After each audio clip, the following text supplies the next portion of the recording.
আসসালামু আলাইকুম।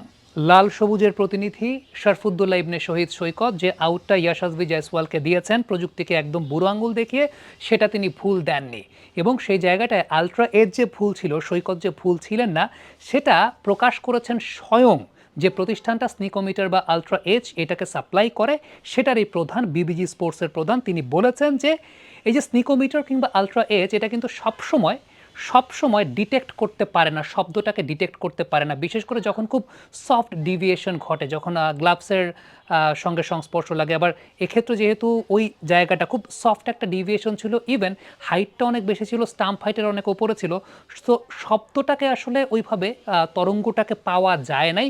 এমনটা হতে পারে, এই কথাটা কিন্তু খোদ বিবিজি স্পোর্টসের যিনি প্রধান বর্তমানে রয়েছেন, যিনি এই আলট্রাএজ বা স্নিকোমিটার সাপ্লাই দেন প্রোডাকশনের কাছে, তিনি কিন্তু খোদ এই কথাটা বলেছেন। এবং সেই জায়গাটায় শরফুদ্দৌল্লাহ ইবনে শহীদ সৈকত যে নিজের চোখে দেখা সিদ্ধান্তের উপরে অটল ছিলেন, সেই জায়গাটা কিন্তু প্রশংসিত হয়েছে। Even Indian commentator Ravi Shastri, Harsha Bhogle তারাও কিন্তু সৈকতের প্রশংসা করেছেন, কারণ এই জায়গাটায় আম্পায়ার তার বেসিক সেন্সের দিকে গেছেন। কারণ আমরা জানি যে প্রত্যেকটা প্রযুক্তিরই ত্রুটি হওয়ার কিন্তু একটা সম্ভাবনার জায়গা আছে। বিশেষ করে যে বিষয়টা উল্লেখযোগ্য সেটা হচ্ছে যখন দেখা গেছে বলের ডিরেকশনটা কিন্তু পরিবর্তন হয়েছে। এখন যদি আলটিমেটলি কোনো জায়গায় স্পর্শ না হয়, তাহলে বলের ডিরেকশনটা পরিবর্তন কোত্থেকে হলো ওই জায়গাটাতেই। এবং সবচেয়ে উল্লেখযোগ্য ব্যাপার যে স্নিকোমিটার বা আলট্রাএজ যে প্রতিষ্ঠানটাই প্রোভাইড করে, তারাই যখন এই কথাটা বলছেন যে সবসময় কিন্তু এটা ডিটেক্ট করতে পারে না। কারণ এই যে আমরা যে স্পাইকটা দেখি আলট্রাএজে, এটা কিন্তু আসলে কোত্থেকে আসে? এটা হচ্ছে শব্দটা ডিটেক্ট করতে পারলে সেই শব্দের তরঙ্গ দৈর্ঘ্যটা আসে, এবং সেই শব্দটা ডিটেক্ট হয় কই?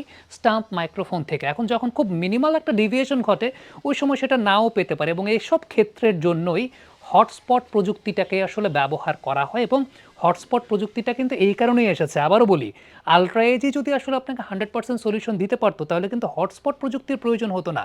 এই কথাটাই বিবিজি স্পোর্টসের কর্ণধার বলেছেন। আরেকটা ভিডিও আমি খুব ইন্টারেস্টিং একটা জিনিস দেখলাম, সেটা হচ্ছে জয়সওয়াল নিজেও কিন্তু জানতেন। একমাত্র ওয়ালটন এসি দিচ্ছে 1 বছরের রিপ্লেসমেন্ট গ্যারান্টি। জয়সওয়াল নিজেও জানতেন দেখে একটা ভিডিও আমি দেখছিলাম, টুইটারে ঘোরাঘুরি করছিল। ট্রাভিস হেড জয়সওয়ালকে কিছু একটা জিজ্ঞেস করছিলেন, জয়সওয়াল কিছু একটা বলেছেন, এরপর ট্রাভিস হেড কিন্তু দেখাচ্ছিলেন আউট। তার মানে জয়সওয়াল আগে থেকে আসলে জানতেন। কিন্তু ওই যে একটা ক্ষীণ আশা ছিল যে প্রযুক্তিগতভাবে কোনোভাবে যদি বেঁচে যেতে পারেন কিনা, কিন্তু শরফুদ্দৌল্লাহ ইবনে শহীদ সৈকত যেটা করেছেন, প্রযুক্তিকে একদম বুড়ো আঙুল দেখিয়েছেন। তিনি বলেছেন যে না, আমি যেটা দেখেছি সেটাই আসলে সঠিক। এবং ওই যে নিজের প্রতি বিশ্বাসের জায়গাটা, নিজের সিদ্ধান্তের প্রতি বিশ্বাসের জায়গাটা, এটাই শরফুদ্দৌল্লাহ ইবনে শহীদ সৈকতকে এই মুহূর্তে বিশ্বসেরা আম্পায়ারে পরিণত করেছে। এবং আপনি মানেন বা না মানেন, শরফুদ্দৌল্লাহ ইবনে শহীদ সৈকত কারেন্ট ফর্ম অনুযায়ী এই মুহূর্তে তো বিশ্বসেরা। এই ব্যাপারে আমার কাছে কোনো সন্দেহ বা সংশয়ের জায়গা নাই। আপনার যদি সন্দেহ বা সংশয়ের জায়গা থাকে, আপনার ব্যাপার, কমেন্ট বক্সে লিখেও পাঠাতে পারেন। আপনার মতামতকে আমি শ্রদ্ধা করি, কিন্তু আমার কাছে মনে হয় ব্যক্তিগতভাবে he is doing his best. Thank you very much.